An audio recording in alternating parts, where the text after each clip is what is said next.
श्री राम जय राम जय जय राम। श्री राम जय राम जय जय राम। श्री राम जय राम जय जय राम। अति आदरे सर्वहि नाम घोषे, गिरी कंदरे जाईजे दूरी दोषे। हरि तिष्ठतो तोषला नाम घोषे, विशेषे हरा मानसी राम पीसे। जय जय रघुवीर समर्थ। समर्थांच्या मनोबोधाचं चिंतन आपण करतो आहोत आणि हे चित्त एकाग्र करून चिंतन करावं, कारण चित्ताची एकाग्रता आणि चित्ताची शांतता हा मनाचा स्वभाव झाला पाहिजे।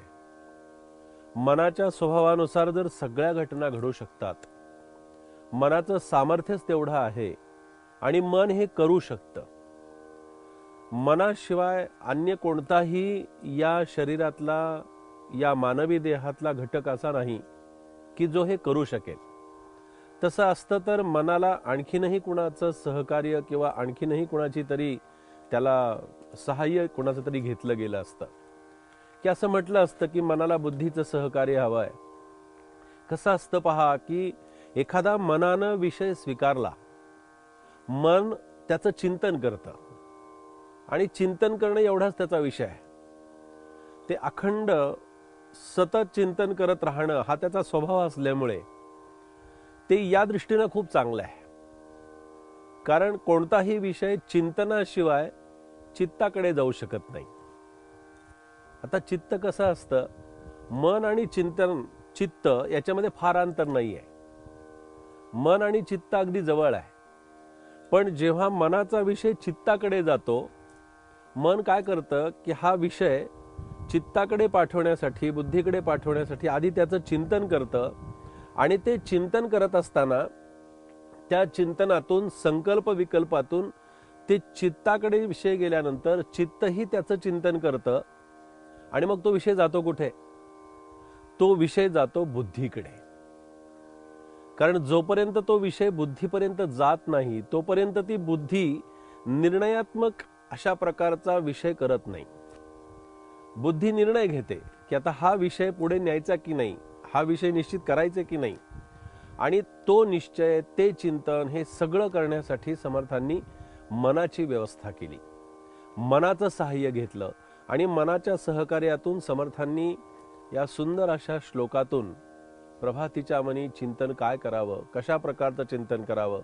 रात्री आपण सुषुप्तीतून म्हणजे अज्ञान आवरण दूर करून एका चांगल्या वातावरणामध्ये आलेलो असतो। आता नुसतं वातावरण बाहेरचं चांगलं असून चालतं का? खूप छान वातावरण आहे, खूप शांतता आहे, खूप एकांत आहे, खूप आनंद आहे, पण तो आनंद, ती शांतता माझ्या चित्तावरती किती काळ टिकून राहते याच्यावरती सगळ्या गोष्टी अवलंबून आहेत। मी फक्त या वातावरणात असेन तोपर्यंतच ही शांतता ठेवली तर चालेल का? तर नाही चालणार। हीच शांतता माझ्या मनाला अखंड रूपानं मिळणं आवश्यक आहे। म्हणून समर्थ अखंडपणे मनाला उपदेश करतात आणि सांगतात की अति आदरे सर्वही नाम घोषे। आदरानं भगवंताच्या नामाचा गजर कर, आदरानं भगवंताचं नामस्मरण जो करशील तर ते नामस्मरण करताना आणि त्या नामस्मरणातून गिरीकंदरे जाईजे दूरी दोषे। आता गिरीकंदर समर्थांचं चरित्र लगेच समोर येतं। समर्थांचं एकूणच जीवनाची वाटचाल लगेच समोर येते। समर्थांनी काय केलं समर्थांनी गिरीकंदराचा वास केला. समर्थांनीच काय, अनेक ऋषी मुनी असतील, अनेक साधक असतील, अनेक तपश्चर्या करणारे सिद्ध असतील, त्यांनी गिरीकंदराचा आधार अशासाठी घेतला आणि गिरीकंदराच्या आधारावरती समर्थ असं म्हणाले की सदा सेवी आरण्य तारुण्य काळी मिळेना कदा कल्पनेची निमिळी. अरण्यामध्ये जावं. अरण्यामध्ये गेल्यानंतर काय होतं की तिथे साहजिकच स्वाभाविकच निसर्गाच्या सान्निध्यानं आपल्याला एकांताचा आनंद मिळतो आणि हे अरण्य सेवन करावं. याचा अर्थ असा की तिथल्या एकांताचा आणि अरण्याचा आपण अंतःकरणापासून त्याचा आस्वाद घ्यावा, त्याचा आनंद घ्यावा. समर्थांचं चरित्र असं वर्णन केलंय की समर्थांचं व्यक्तिगत चरित्र जर आपण वाचलं तर समर्थांचं चरित्र असं आहे की खनाळामध्ये जाऊन राहे, तेथे सर्वत्रांची चिंताप आहे. अशा प्रकारचं ज्यांचं चरित्र आहे, जातो स्थळ ते सांगेना, सांगितले तेथे जाईना, आपुली स्थिती अनुमाना येवोच नेदी. हे त्यांचं वर्णन आहे, ही त्यांची स्थिती आहे आणि तीच स्थिती त्यांनी अनुभवली, त्याच स्थितीचं त्यांनी वर्णन करून सांगितलं आणि म्हणून तर परमार्थ हा सिद्धावस्थेला त्यांचा पोहोचला. आता समर्थांचा नामघोष कोणता होता? जय जय रघुवीर समर्थ. ही जय जय रघुवीर समर्थ ही जी गर्जना आहे, ही त्या काळामध्ये खऱ्या अर्थानं समाजासाठी फार मोठी संजीवनी ठरली. कारण या गर्जनेतूनच महाराष्ट्रच नव्हे तर संपूर्ण राष्ट्र या गर्जनेनं जिवंत झालं.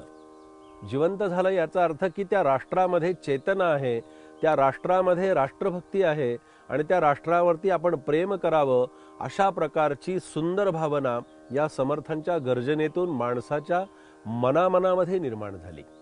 आणि ही समर्थांची गर्जना होती. हातामध्ये कुबडी असायची, गर्जना करत जय जय रघुवीर समर्थ.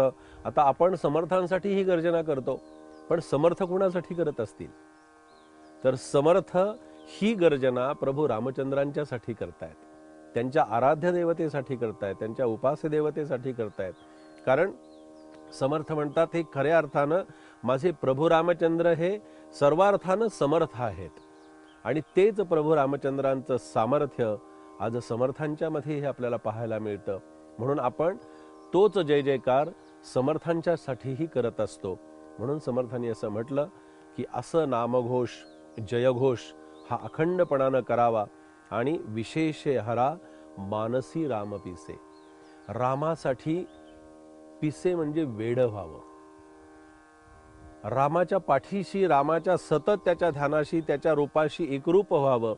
आणि असं म्हणतात की परमार्थामध्ये इथे या अर्थाच्या अनुषंगाने असं म्हणता येतं की परमार्थासाठी आपण वेड होण्याचीच गरज असते.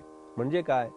वेड होण्याची गरज असते याचा अर्थ एकच एक परमार्थाचा अखंड ध्यास लागावा लागतो, म्हणजे वेड होणं. आणि तोच ध्यास जर आपण घेतला ना, काही आपण म्हणतो ना, काही सामाजिक काम करणारी मंडळी असतात, समाजामध्ये काम करणारी म्हणतात, आपण सहज म्हणून जातो अहो त्या माणसाला त्या कामाचं वेड लागून गेलंय. मग तेच वेड इथं अपेक्षित आहे, तेच वेडेपणही परमार्थामध्ये अपेक्षित आहे. आणि असा हा समर्थांचा समर्थ संदेश या श्लोकाच्या माध्यमातून आज आपण इथे श्रवण केलेला आहे. जय जय रघुवीर समर्थ.